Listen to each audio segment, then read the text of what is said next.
Halo teman-teman semua, jadi kali ini saya akan membahas tentang SVM atau disebut Support Vector Machine atau SVM.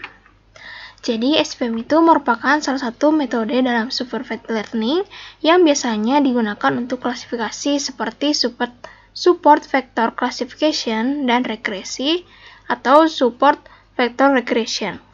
Dalam pemodelan klasifikasi, SVM memiliki konsep yang lebih matang dan lebih jelas secara matematis dibanding dengan teknik-teknik klasifikasi lainnya. SVM juga dapat mengatasi masalah klasifikasi dan regresi dengan linear maupun non-linear. SVM digunakan untuk mencari hyperplane terbaik dengan memaksimalkan jarak antar kelas. Hyperplane sendiri adalah sebuah fungsi yang dapat digunakan untuk memisah antar kelas. Dalam dua dimensi, fungsi digunakan untuk klasifikasi antar kelas disebut dengan line wires. Lalu untuk fungsi yang digunakan dalam 3D disebut plane similarity. Sedangkan fungsi yang digunakan untuk klasifikasi di dalam ruang kelas dimensi yang lebih tinggi disebut hyperplane. Jadi, kali ini saya akan memperlihatkan codingan SVM menggunakan bahasa Python dengan menggunakan aplikasi Jupyter. Jadi sama seperti sebelum-sebelumnya, kita pertama kali kita mengimport Pandas dan NumPy, di mana Pandas sendiri untuk membaca data dan NumPy untuk mengolah datanya.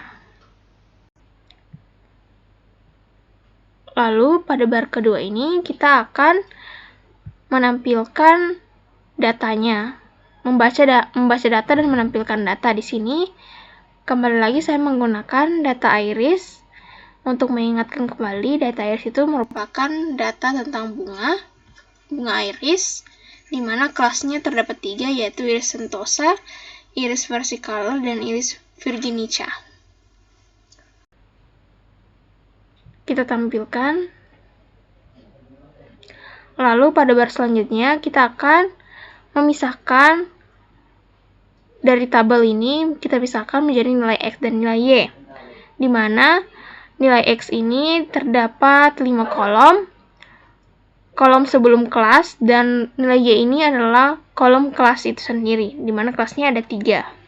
Di sini untuk tipe data X-nya adalah float, dan untuk tipe kelasnya adalah integer. Lalu selanjutnya kita akan mengimport fungsi train test split, yaitu di mana kita akan membagi data ini menjadi data train dan data test. Jadi di sini untuk data testnya adalah 0,3, yaitu 30% dari total data. Lalu rename state-nya adalah 0. Di sini dapat kita lihat jumlahnya. Pada bar selanjutnya kita bisa memprint data, berapa data train dan berapa data testnya. Di sini data trainnya ada 105 dan data testnya yang 30% adalah 45. Lalu selanjutnya kita akan memanggil memaksudkan fungsi SVM. Di sini untuk modelnya kita menggunakan SVC. Lalu untuk model fit-nya kita memasukkan data train dan X-train dan Y-train.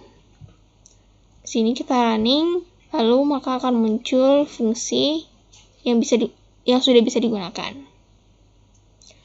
Lalu selanjutnya kita bisa, setelah memanggil fungsinya, diproses.